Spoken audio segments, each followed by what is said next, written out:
Hello दोस्तों, मैं विपुल बंसल स्वागत करता हूं आपके अपने चैनल एग्जामपुर पर। एचसीएफ एलसीएम 10 मिनट में खत्म करने जा रहे हैं। हटा सावन की घटा।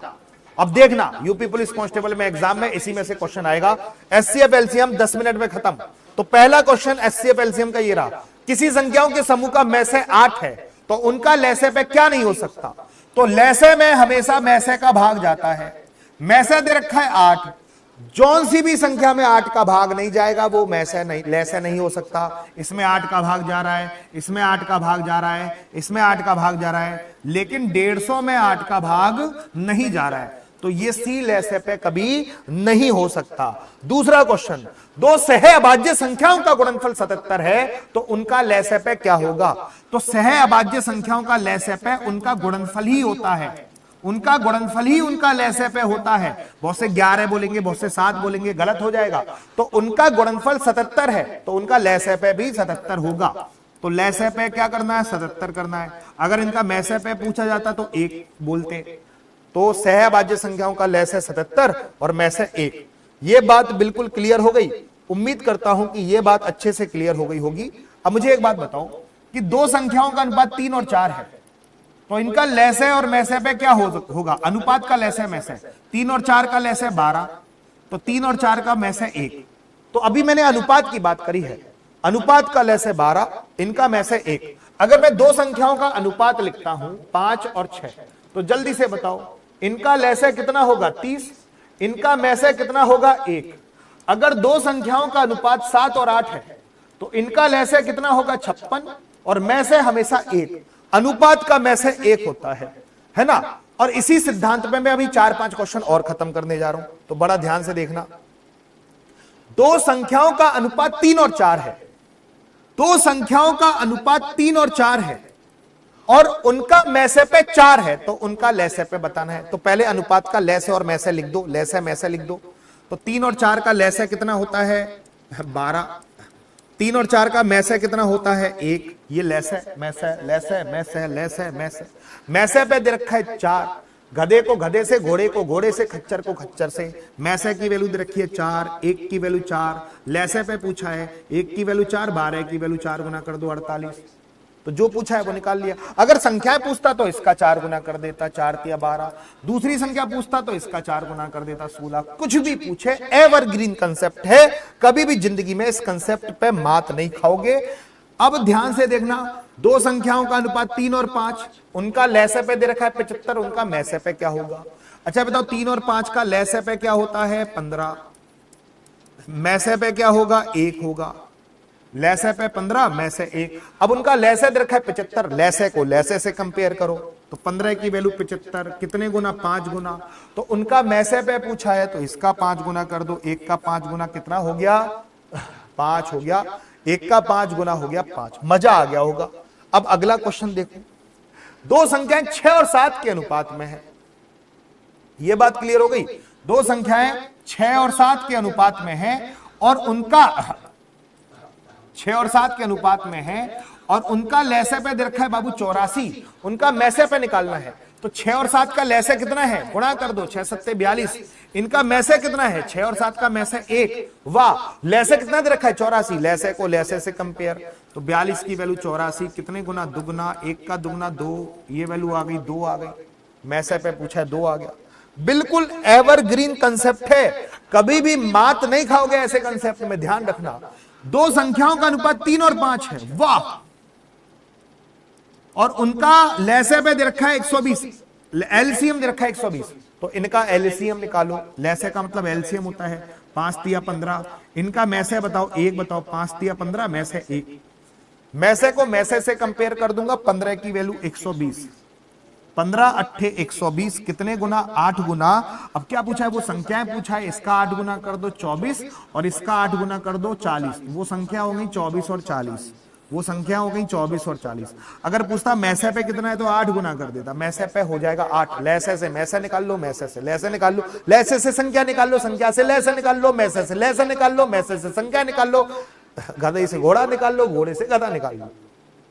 मजा आ गया होगा, सीधा सा कंसेप्ट। हमें एक रूल पता है, क्या रूल पता है कि दो संख्याओं का गुणा उनके लैसे और मैसे के गुणे के बराबर होता है। ये आपको फॉर्मूला याद करना पड़ेगा कि दो संख्याओं का गुणा उनके लैसे और मैसे के गुणे के बराबर होता है। दो संख्याओं का गुणा उनके लैसे और मैसे के गुणे के बराबर। दो संख्याओं का लैसे और मैसे पे दे रखा है 2400 और 16।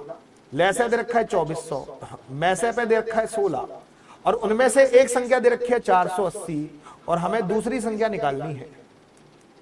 दूसरी संख्या निकालनी है, फोड़ो 0 से 0, 48 पंजे 240, 16 पंजे 80, दूसरी संख्या आ गई 80। ये बात क्लियर हो गई, हाँ है ना।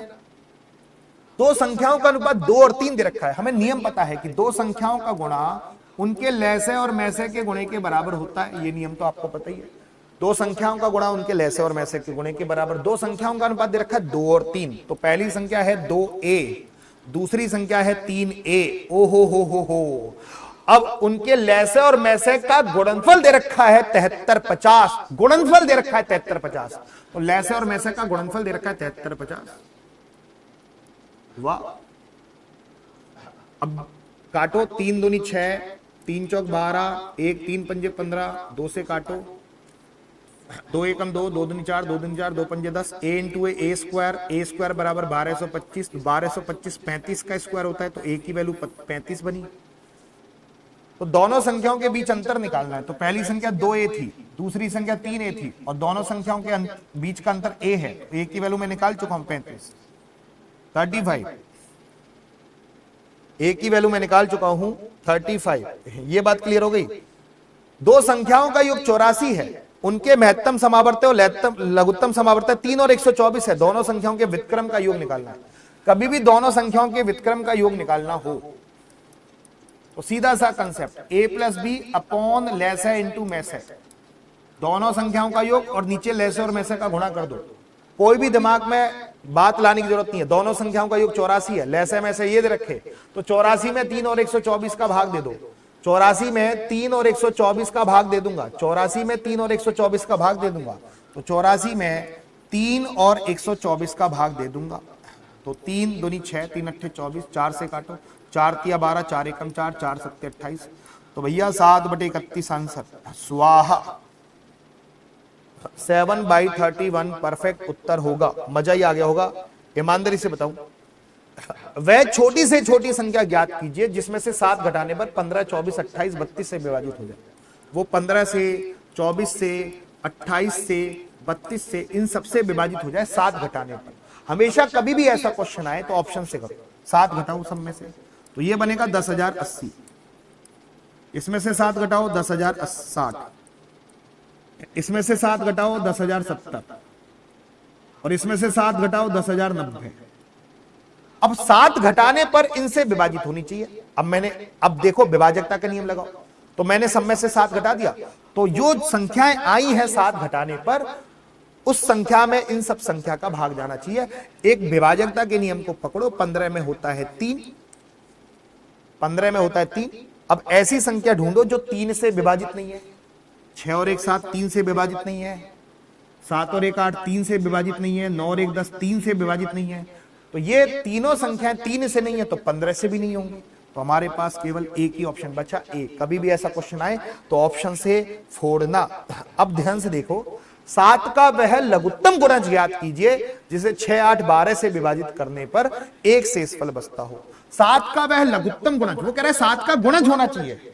7 का तो गुणज होना चाहिए, लेकिन 6, 8, 12 से विभाजित करूं तो एक शेषफल। तो इनमें 7 का गुणज कौन है? जो भी 7 का गुणज होगा वही आंसर होगा। तो हमारा जो आंसर होगा 49।